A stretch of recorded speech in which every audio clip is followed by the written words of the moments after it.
Practice set है 31वां number है, YouTube पर 31वां चल रहा है और ये नया सेट है आपका मॉडल प्रैक्टिस सेट तीसरा चल रहा है। ठीक है, आप लोग भाई जो आज सेट मारे हैं, जो आ रहा है बताना है, जो नहीं आ रहा है कोशिश करिएगा कि सही जाए। ठीक है, देखिएगा कितना इजी प्रश्न पूछा था, बोलते चलिएगा। सर्वोच्च न्यायालय एक क्या है? देखिए, संविधान का अंतिम विवेचक जो होता है ना, वह सर्वोच्च न्यायालय होता है। ठीक है, दूसरा बात, सिविल न्यायालय भी आपका हो गया। संघीय सिविल न्यायालय हटा दीजिए, संघीय न्यायालय, संघीय माने क्या? केंद्र में जो न्यायालय होता है उसको संघ कहते हैं। इसमें दो ऑप्शन सही हो गया, उत्तर कौन जाएगा? ई जाएगा, उत्तर आपका ई पर चला गया। चलिए, बहुत अच्छा। नेक्स्ट पर आइए, सामुदायिक विकास का उद्देश्य क्या है? देखिए, सामुदायिक माने क्या? पर्यावरण का संरक्षण भी समुदाय में आता है, समरस जीवन भी आपका समुदाय में ही आता है, आर्थिक विकास माने रुपया पैसा का विकास आपका ही सामुदायिक में आता है। तो इसमें 3 सही जा रहा है, तो आपका ऑप्शन नंबर ई पर चला जाएगा। ठीक है, 2 ऑप्शन आपका ई पर चला गया। नेक्स्ट है कि भारत का राष्ट्रपति कितना बार चुनाव लड़ सकता है भाई? कितने बार भी, बात समझे? लेकिन उसका भी उम्र निर्धारित है, 65 वर्ष से अधिक नहीं होना चाहिए उसका उम्र। 65 वर्ष के वह पहले तक वह है तो कितना बार भी वह लड़ सकता है। उत्तर कौन जाएगा? कोई दिक्कत नहीं ना किसी को? चलिए, लोकसभा में सामान्यतः कितने सत्र है? 3 सत्र। किसी को पता है कि कौन कौन है? शीतकालीन सत्र, हाँ, मानसून सत्र और बजट सत्र। बहुत बेटर, शीतकालीन, मानसून और बजट सत्र, ये आपका 3 सत्र है लोकसभा का। और बीच में जो लंच होता है उसको शून्यकाल कहते हैं, माने प्रश्न काल के बाद जो आता है प्रश्न पूछेगा उसको क्या कहते हैं? शून्यकाल। प्रश्न काल बोले तो आपको 10 बजे से शुरू होगा, 12 बजे तक चलेगा, बहस चलता है, प्रश्नकाल बोलते हैं। जब टिफिन का समय आता है तो उसको बोलते हैं शून्यकाल। मैंने प्रश्न काल के बाद जो आता है उसको क्या कहते हैं? शून्यकाल। उसमें भाई क्या होता है? अगला प्रश्न है कि स्वतंत्र भारत के प्रथम विधि आयोग के अध्यक्ष कौन थे? शीतलवार। प्रथम विधि माने क्या? कानून। और कानून क्या होता है? बहुत भाई सख्त होता है, किसी को भाई जो भी कानून के चक्कर में पड़ा वो पिसाएगा। यहाँ पे भाई पिसाने वाली बात है, यहाँ शीतल कर है, ठंडा। कानून आपको क्या कर देगा? ठंडा कर देगा। तो शीतलवार याद रखिए ना भाई, क्या दिक्कत होगा? अच्छा, भंडारी समिति किससे संबंधित है? क्षेत्रीय ग्रामीण बैंक की पुनर्संरचना से। हाँ, क्षेत्रीय ग्रामीण बैंक की पुनर्संरचना से भंडारी समिति संबंधित है। आपका उत्तर जाएगा बी पर। सुभाष चंद्र बोस ने निकोबार द्वीप का नाम क्या रखा है? और बहुत बड़ी बात हम बताने वाले हैं यहाँ पे, निकोबार को उन्होंने स्वराज बताया और अंडमान को उन्होंने शहीद बताया। सुनिएगा, अंडमान निकोबार है ना भाई, तो अंडमान को क्या बताया? शहीद बताया। और निकोबार को क्या बताया?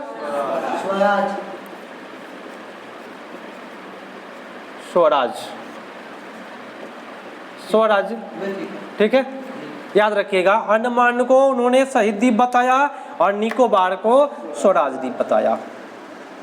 बहुत बेटर, 2 चीज बताया है उन्होंने। और ये प्रश्न बहुत हिट है, ई वाला ऑप्शन सेट किया है ना, आज तक शायद मार्केट में जितना भी बुक है ई वाला ऑप्शन नहीं है, ये फर्स्ट बुक मिल रहा है जिसमें ई वाला ऑप्शन मिल रहा है आपको। किसी को दिक्कत नहीं ना अभी तक? पकड़ते चलना है, एक एक चीज, एकदम फोकस डालिएगा, फिर आगे मिलने वाला है। खुदीराम बोस ने किस स्थान पर किंग फोर्स की हत्या का प्रयास किया?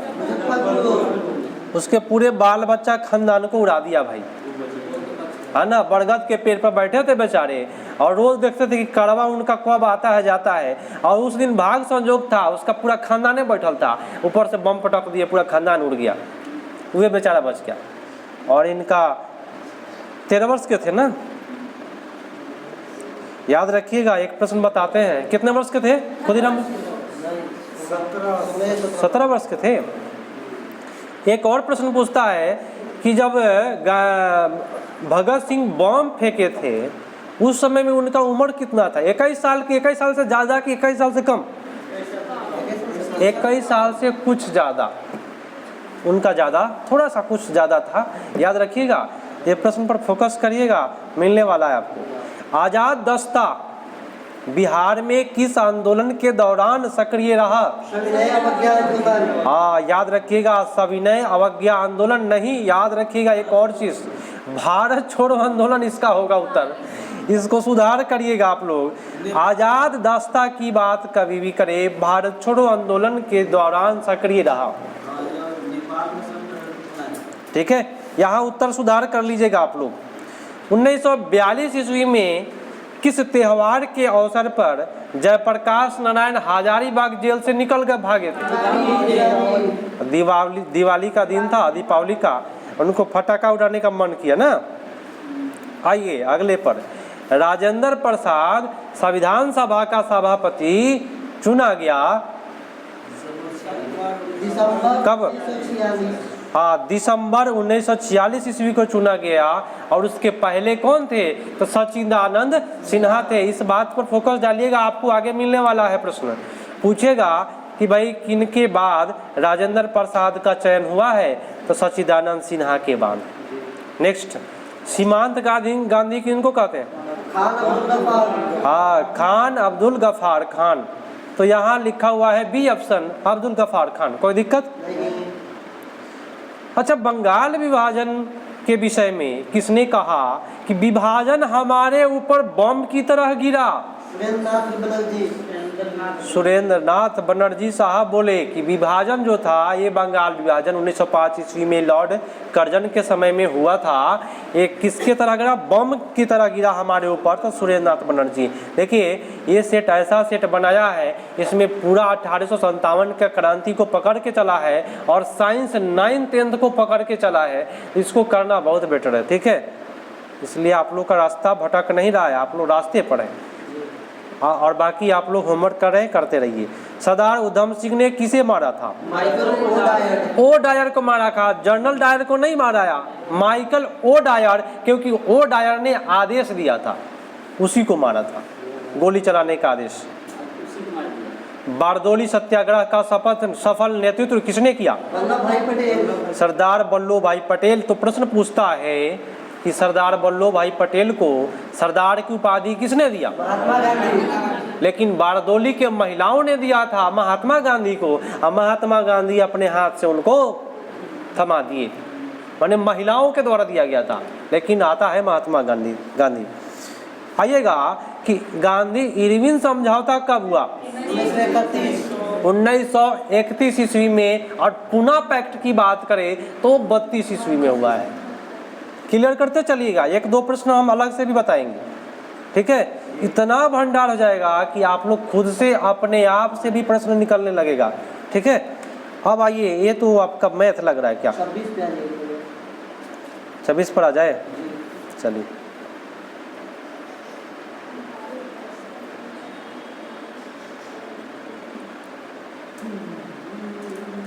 चलिए आ जाते हैं 26 पर। आप लोग ऑनलाइन देख रहे हैं कि नहीं? ऑनलाइन भी देख करके मार जाइए, उसको रट्टा मार जाइए एकदम। बायोगैस का मुख्य अवयव? मीथेन मारेंगे, बहुत बेटर है। आपका उत्तर जाएगा सी पर। कवक पौधे में नहीं पाया जाता है, पर्णहरित नहीं होता है। कितने लोग भाई इसको रटते हैं? क्यों रटते हैं भाई? कवक कभी भी उजला होता है। कैसा होता है? कैसे बोल दिए उजला? कि पाव रोटी पर जो भी भुआ टाइप का हो जाता है ना, भुआ टाइप का हो जाता है, भुआ जाना हम लोग कहते हैं, अचार भी हो जाता है ना, वही कवक है। आज जो उजला टाइप का है उसमें पर्णहरित कहाँ से आएगा? पर्णहरित जिसमें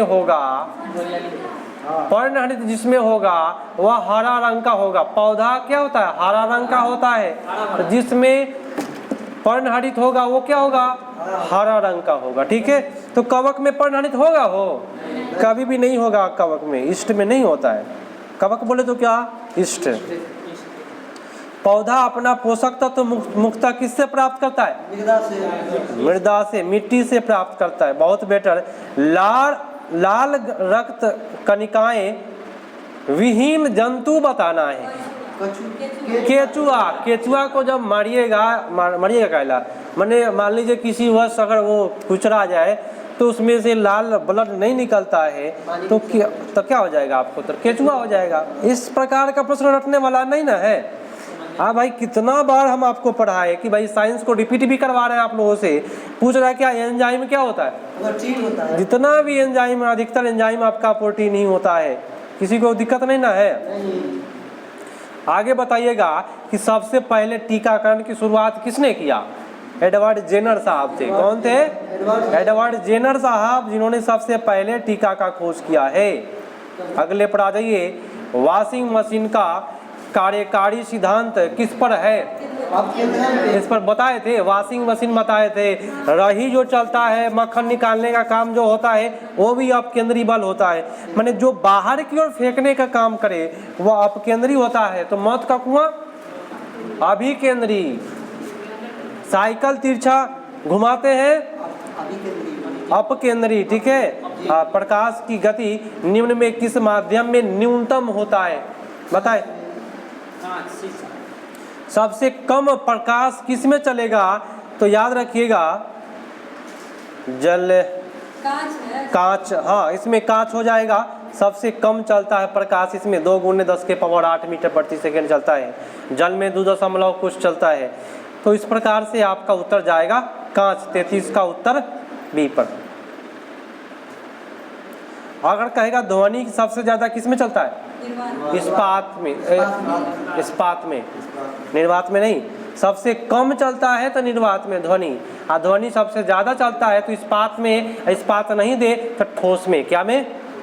चलिए, निम्नलिखित में कौन सा सदिश राशि नहीं है?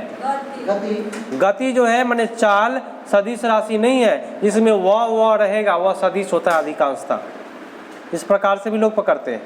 अच्छा, गति को सर्वप्रथम किसने परिभाषित किया? गैलीलियो किया था गति को परिभाषित। सर्वप्रथम परिभाषित करने का काम गैलीलियो किया, लेकिन गति का जो नियम देने का काम किया वो न्यूटन साहब दिए। तो काफी लोग गलत किए होंगे। अच्छा, किस नियम के अनुसार समान ताप और दाब पर सभी गैस के निश्चित आयतन में अणु की संख्या समान होती है? एवोगाड्रो का नियम है। आपका उत्तर बी पर जाएगा। नेक्स्ट है, अपेक्षिता का सिद्धांत किस वैज्ञानिक ने प्रस्तुत किया? कौन किया? आइंस्टाइन किया था। कौन किया था? आइंस्टाइन। अल्बर्ट आइंस्टाइन साहब किए हैं अपेक्षिता का सिद्धांत। आवर्धक कांच में किस प्रकार का लेंस प्रयोग किया जाता है? आवर्धक में अवतल लेंस। कैसा लेंस? अवतल का नया नाम लिखा है नदोत्तर। किसी को दिक्कत? आवर्धक, लेकिन सुनिएगा लेंस नहीं, सुनिएगा लेंस बोल रहा है तो लेंस में उल्टा होता है। दर्पण कहेगा तो अवतल दर्पण, और आवर्धक लेंस कहे तो उत्तल लेंस। उल्टा हो जाता है, लेंस में उल्टा। पकड़िए, 2 चीज बताते हैं। आवर्धक दर्पण बोले अवतल दर्पण, आवर्धक लेंस बोले उत्तल लेंस। ठीक है। परमाणु के नाभिक में मूल कण होते हैं P+N, proton plus neutron. P+N याद रखिएगा, नाभिक में होता है माने बीच में। नेक्स्ट, जिस धातु कर्म प्रक्रिया के अंतर्गत धातु मिश्रित अवस्था में पाई जाती है को क्या कहते हैं? मिश्रित अवस्था में पाया जाने को कहते हैं प्रगलन। बहुत बेटर। नेक्स्ट पर आते हैं, पकड़ते चलिए। ये सब देखिए, प्रगलन, भर्जन, निस्तापन 10th क्लास के बुक में मिलेगा, और 9th 10th का सिलेबस बहुत पूछता है बीपीएससी में। अगला बताइए कि पीतल किसका मिश्रण होता है? पिताजी नाम है उसका, तो तांबा प्लस जास्ता। अगला है, जंग लगने पर लोहा का वजन पर क्या प्रभाव पड़ता है? भाई जब जंग लगेगा ना तो पहले मोटा आ जाएगा लोहा, अब बाद में झड़ जाएगा तो हल्का हो जाएगा। तो पहले बढ़ता है फिर क्या होता है? घट जाता है। आपका उत्तर ए पर जाएगा। क्लियर हुआ? चलिए नेक्स्ट पर आइएगा। कहता है कि भारत छोड़ो आंदोलन के दौरान खुफिया रेडियो किसने प्रारंभ किया? हाँ, उषा मेहता। आपका उत्तर हो जाएगा। और ये भी पूछता है प्रथम समाचार वाचिका, यही है। जब रेडियो शुरू किया तो समाचार कौन बोलेगा? यही ना बोलेगा। नेक्स्ट कहता है कि वेव वेबर के अनुसार निम्नलिखित में पारंपरिक सत्ता का स्रोत क्या है? पारंपरिक सत्ता का स्रोत होता है प्रथा। मतलब पहले से। हाँ, पारंपरिक किससे चलता था? प्रथा से चला आ रहा है। आपका उत्तर चला जाएगा ए पर।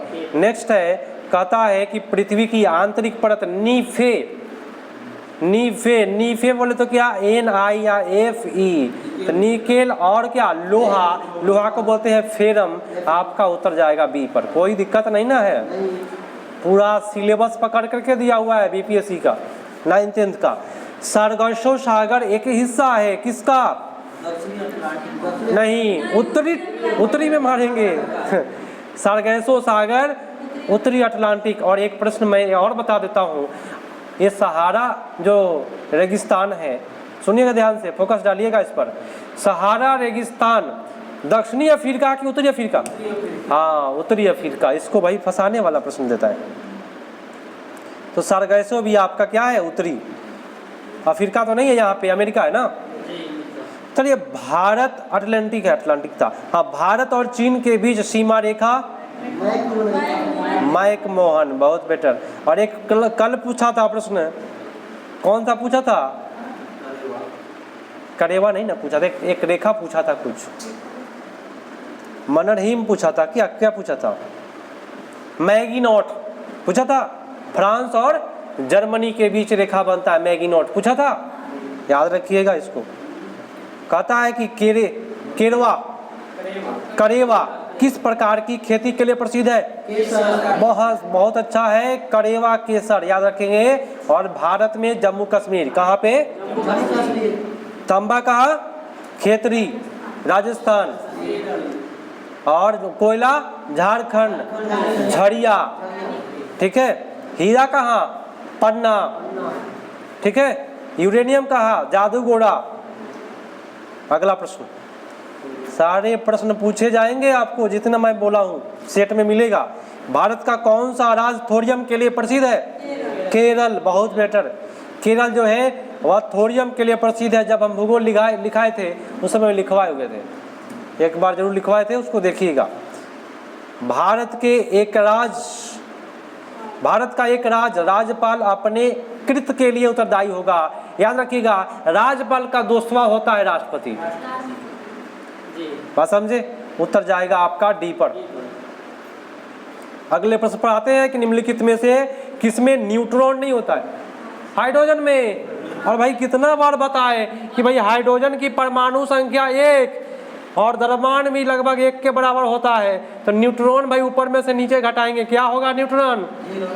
तो हाइड्रोजन में न्यूट्रॉन जो होता है वह क्या होता है? शून्य होता है, 0 होता है।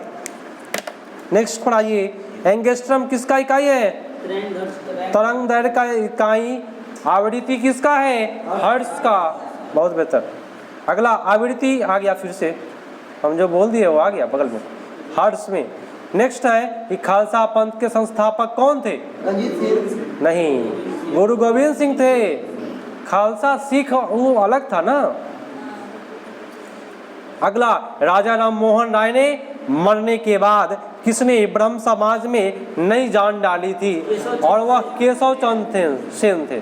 और अधिकांश प्रश्न जो आता है धर्म सुधार आंदोलन में केशव चंद्र सेन जाता है, ठीक है। और इन्होंने देव समाज का स्थापना कौन किया था? केशव चंद्र सेन। ये सब लिखवाए हुए थे आपको। अगला, भारतीय राष्ट्रीय कांग्रेस ने असहयोग आंदोलन का प्रतिज्ञा सितंबर 1920 ईस्वी में कहाँ की थी? कोलकाता में। और काफी लोग मुंबई मारे होंगे। कोलकाता, ठीक था। तो आपका उत्तर जाएगा कोलकाता। असहयोग आंदोलन का प्रतिज्ञा, बहुत बेटर प्रश्न बनाया है, पूरा पकड़ करके स्वतंत्रता आंदोलन को रखा है। मधुमेह रोग किस इंजेक्शन के कम किया जा सकता है? किस इंजेक्शन से? इंसुलिन से। तो हमको बताइए, इंसुलिन जो होता है वह किससे स्रावित होता है? अग्नाशय के बीटा कोशिका से। किससे? तो आप समझ सकते हैं कि जब ये मधुमेह रोग है, अग्नाशय के बीटा कोशिका से स्रावित होता है इंसुलिन, तो भाई मधुमेह किसको प्रभावित करेगा? अग्नाशय को। ये इस पर फोकस डालिएगा, आपको पूछने वाला है आगे। अगला है, डीएनए की खोज किसने की? और देखिए, डीएनए की खोज की बात, वाटसन एंड क्रिक, लेकिन फ्रांसिस क्रिक नहीं, ये फ्रांसिस क्रिक होगा ही नहीं, तो आपका उत्तर जाएगा ई पर। और रियल में खोज दूसरे व्यक्ति किया है।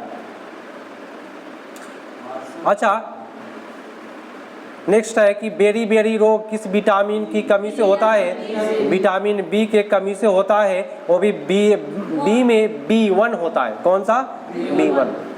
अच्छा बताइएगा, EEG इलेक्ट्रोएन्सेफेलोग्राम ये मस्तिष्क से संबंधित होता है। याद रखिएगा दो चीज, EEG कहेगा तो मस्तिष्क हो जाएगा, लेकिन ECG कहेगा तो हृदय हो जाएगा, इलेक्ट्रोकार्डियोग्राम। ठीक है, कोई दिक्कत नहीं। ECG कहेगा तो हृदय, EEG कहेगा तो मस्तिष्क पर चला जाएगा। आपका उत्तर डी पर, इसको अच्छे से याद रखिएगा। भारतीय वन अनुसंधान संस्थान देहरादून। औषधि का कल आया था लखनऊ, बहुत बेटर पकड़े, यही चाहिए हमको। चलिए 61 का उत्तर जो गया आपका डी पर। निम्नलिखित में किससे रामसर प्रस्ताव संधि संबंधित है? किससे रामसर प्रस्ताव संधि संबंधित है? तो आर्द्र भूमि के संरक्षण के लिए चला है रामसर। नेक्स्ट है कि 1857 के विद्रोह, सुनिएगा, छोड़ने की अवधि में गवर्नर जनरल कौन थे? लॉर्ड कैनिंग साहब थे, और करजन बंगाल विभाजन के समय थे। और उसी समय में सुरेंद्र नाथ बनर्जी साहब बोले थे कि बंगाल विभाजन जो था ना हमारे ऊपर बम की तरह गिरा, बोले थे, हुआ है ना। चलिए अगला 64 कहता है कि भारत में अंग्रेजी शिक्षा का प्रवर्तक कौन है? लॉर्ड मैकाले ने किया है अंग्रेजी शिक्षा के लिए। आपका उत्तर जाएगा सी पर। और अगला प्रश्न पर आ जाइए कि भारतीय संविधान की प्रारूप समिति का अध्यक्ष, हाँ, अम्बेडकर साहब, बहुत बेटर, यही तो चाहिए। नेक्स्ट, एक सेकेंड, हाँ, नेक्स्ट है कि भारतीय संविधान गृहीत हुआ है कब? 26 नवंबर 1949 ईस्वी को गृहीत किया गया, तो यहाँ उत्तर जाएगा सी पर। और लागू करने की बात करेगा तो 26 जनवरी 1950 को। शरीर का ताप नियंत्रण रखता है कौन? हाइपोथैलेमस। और इसका एक और बात जानिए, प्यार, मोहब्बत, भय, डर, सब ये हाइपोथैलेमस नियंत्रण करता है। ठीक है, और आपके शरीर के टेम्परेचर भी नियंत्रण रखता है। विश्व का सबसे छोटा देश वेटिकन सिटी, बहुत बेटर। नेक्स्ट है कि निम्नलिखित में कौन सा भारत से होकर गुजरता है? कर्क रेखा गुजरता है, बहुत बेटर। नेक्स्ट बताइएगा, कहता है कि दादा साहब फाल्के पुरस्कार दिया जाता है चलचित्र बने फिल्म में, तो आपका उत्तर गया बी पर। विद्युत शक्ति का इकाई, देखिए विद्युत बोला, शक्ति से मतलब है विद्युत बोले या कुछ भी बोले उसके पहले उसका वाट होगा तो होगा। नेक्स्ट, विद्युत धारा निम्न में से एम्पियर से मापी जाती है, बहुत बेटर। आपका उत्तर हो जाएगा एमीटर से। किससे? और विभव वोल्ट मीटर से। दो चीज जो आपको 10th क्लास में पढ़ना है, विद्युत धारा एमीटर से और विभव जो है वोल्ट मीटर से। विभव या विभवांतर दोनों एक ही होगा, वोल्ट मीटर से।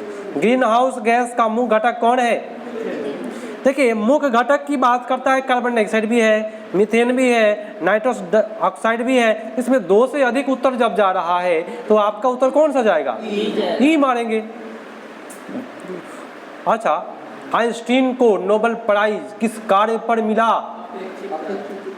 अपेक्षिता के सिद्धांत जब दिया इन्होंने, नहीं, इस पर नहीं हुआ था। अल्बर्ट आइंस्टीन को नोबेल पुरस्कार प्रकाश के विद्युत प्रभाव पर बोले तो E बराबर mc² पर उन्होंने दिया था, जहां c बराबर प्रकाश का वेग होता है। इस बात को याद रखिएगा। अच्छा, अनातोलिया पठार स्थित है। अनातोलिया पठार की बात करेगा तो पश्चिमी एशिया में है। कहाँ है? पश्चिमी एशिया में है अनातोलिया। नेक्स्ट है कि निम्नलिखित में से किस शहर में अंतर्राष्ट्रीय मुद्रा कोष का मुख्यालय है? हाँ, IMF इसका शॉर्ट होता है इंटरनेशनल मॉनेटरी फंड। इसका मुख्यालय वाशिंगटन डीसी है। और एक और है विश्व बैंक WB, उसका मुख्यालय भी आपका वाशिंगटन डीसी में है। यूनेस्को का मुख्यालय कहाँ है? पेरिस। यूनिसेफ का न्यूयॉर्क। दोनों फंसाता है, जो फंसा रहा है ना, हम बताते चल रहे आप लोगों को। किस ब्रिटिश प्रधानमंत्री ने कम्युनल अवार्ड दिया? मैकडोनाल्ड। किसने? मैकडोनाल्ड। मारेंगे कम्युनल अवार्ड की बात करेगा, मैकडोनाल्ड साहब हो जाएगा आपका उत्तर। किसी को प्रॉब्लम अभी तक नहीं ना है? अच्छा, पेरिपल्स ऑफ द एरिथियन सी किसने लिखा? बुक है। ये लिखने का काम इनमें से कोई नहीं है इसमें, ठीक है। आपका उत्तर जाएगा इनमें से कोई नहीं दिया है इसमें। तो लिखा किसने भाई? एक सेकेंड बता देते हैं आप लोगों को, अगर होगा तो बता दिया जाएगा। अलेक्जेंड्रिया के एक थे अनाम नाविक ने लिखा। अनाम, क्या नाम है उनका? अनाम नामक एक नाविक था, उन्होंने लिखा अनाम। नेक्स्ट है कि भारत में श्वेत क्रांति का जनक? हाँ, डॉक्टर वर्गीज कुरियन। आपका उत्तर हो जाएगा ए इज द राइट आंसर। कोई दिक्कत किसी को हो अभी तक? नेक्स्ट पढ़ाइए।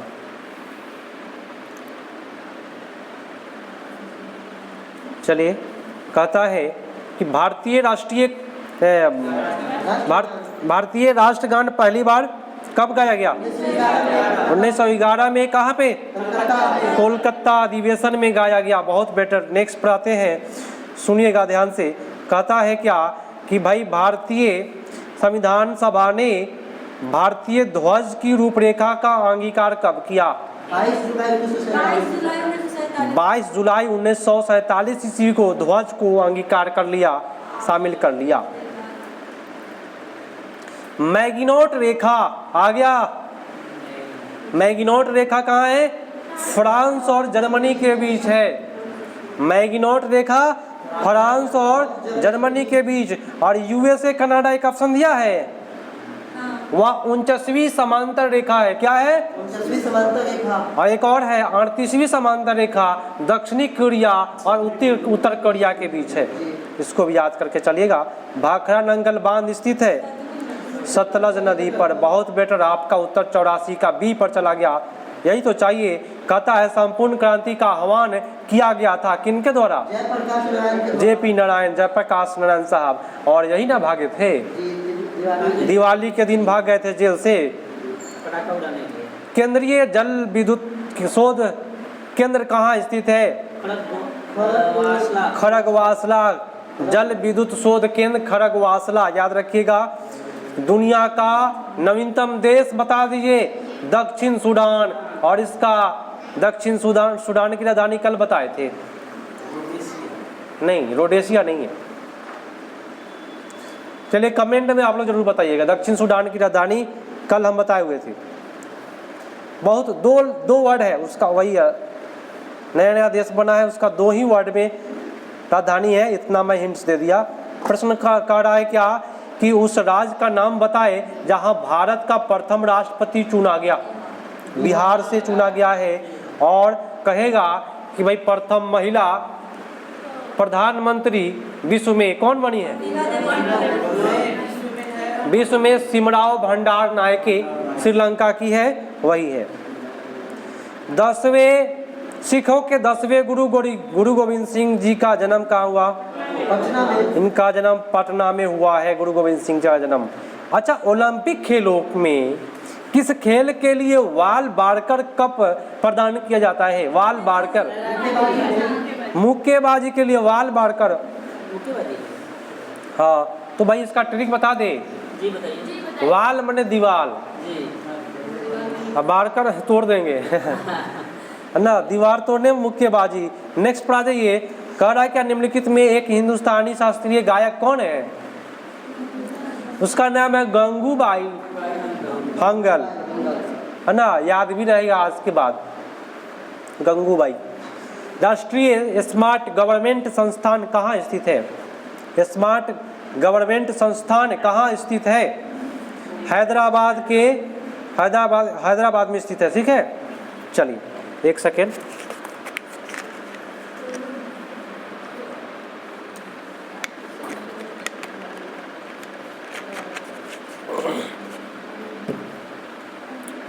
आइएगा फिर से प्रश्नों पर। लौ शब्द बताइए। लौ शब्द टेनिस से संबंधित है। किससे है? टेनिस से, और बैडमिंटन से भी है, लेकिन यहाँ पे टेनिस रहे तो टेनिस मारेंगे, अगर नहीं रहे तो मजबूरी में आप मारिएगा बैडमिंटन। अच्छा, निम्नलिखित में कौन सा भारी पिंड रात्रि में आकाश में सबसे अधिक चमकता है? शुक्र ग्रह है। शाम होते हुए चमकता है, भोर होते हुए भी चमकता है। अच्छा, पुस्तक अनहैप्पीनेस ऑल राउंड के लेखक कौन है? अभिजीता गुप्ता। हैप्पीनेस ऑल राउंड का लेखक अभिजीता गुप्ता। ठीक है, नेक्स्ट पर आइए, मैथ को छोड़ के चलेंगे। 101 निम्नलिखित में कौन सा श्रम उद्योग है? चाय जो है वह श्रम उद्योग है। आपका उत्तर सी पर जाएगा। अच्छा, 1983 ईस्वी में ह्यू मुलिन का विक्रय आरंभ कर दिया। क्या चीज़ का? याद रखिएगा, लीली कुछ करके है, आपका उत्तर ये हो जाएगा। अच्छा, आर.के. लक्ष्मण क्या है? कार्टूनिस्ट है। और देखिए, दो चीज़ इसमें हम सिखाते हैं आपको, एक आर.के. लक्ष्मण कार्टूनिस्ट है, एक राजा रवि वर्मा चित्रकार है। दो व्यक्ति जो भारत के लिए बहुत हिट बनता है। आर.के. लक्ष्मण कार्टूनिस्ट, राजा रवि वर्मा चित्रकार। आप फोटोग्राफी का आविष्कार जानते हैं कौन किया था? उसमें फ्लैक्स टाइप का उसमें नाम है उनका, फ्लैक्स टाइप का उसका नाम होगा, वही करिएगा आप लोग। अच्छा, निम्नलिखित में कौन सा वर्ग नहीं है? राजपूत एक अलग है, प्रधानाध्यापक, चिकित्सा, न्यायाधीश सब अलग अलग है। एक राजपूत एक अलग हो गया, जाति का नाम दे दिया। हाँ, वर्ग नहीं है। अच्छा, सबसे अलग मारना था। बाल अधिकार संरक्षण हेतु किन्हें नोबेल शांति पुरस्कार से सम्मानित किया गया? कैलाश सत्यार्थी को बाल संरक्षण के लिए दिया गया है। कैलाश सत्यार्थी के साथ में एक और व्यक्ति को मिला है, मलाला यूसुफजई को, लेकिन बाल के लिए नहीं मिला था, ये महिलाओं के लिए मिला था। सबसे कम उम्र की महिला जिसको नोबेल पुरस्कार मिला है तो मलाला यूसुफजई है, जो पाकिस्तान की है। नेक्स्ट, निम्नलिखित में से किसने जाति व्यवस्था की उत्पत्ति के धार्मिक सिद्धांत की वकालत की है? जाति व्यवस्था के लिए किसने वकालत करने का काम किया? तो होकार्ट एवं सेनार्ट। अगले पर आइए, 109 कि संयुक्त राष्ट्र संघ द्वारा अंतर्राष्ट्रीय महिला दशक कब मनाया जाता है? 1900 याद रखिएगा, 75 से 85 तक अंतर्राष्ट्रीय महिला दशक मनाया जाता है। 75 से 85, बहुत बेटर। अच्छा, भारत में सांप्रदायिकतावाद का मुख्य कारण कौन है? अच्छा, एक चीज़ हम ट्रिक बताए थे जब 10वां में हम पढ़ाते, पहले 10वां क्लास को ऑनलाइन पढ़ाते थे, उस समय बताए थे सांप्रदायिक वर्ड कभी भी आएगा राजनीतिक हो जाएगा।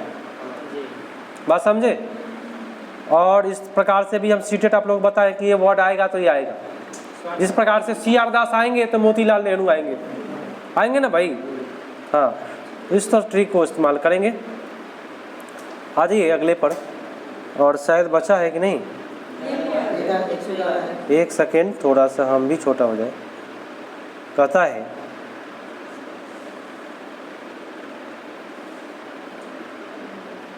हाँ, निम्नलिखित में धर्मनिरपेक्ष की प्रक्रिया का मुख्य तत्व बताइए।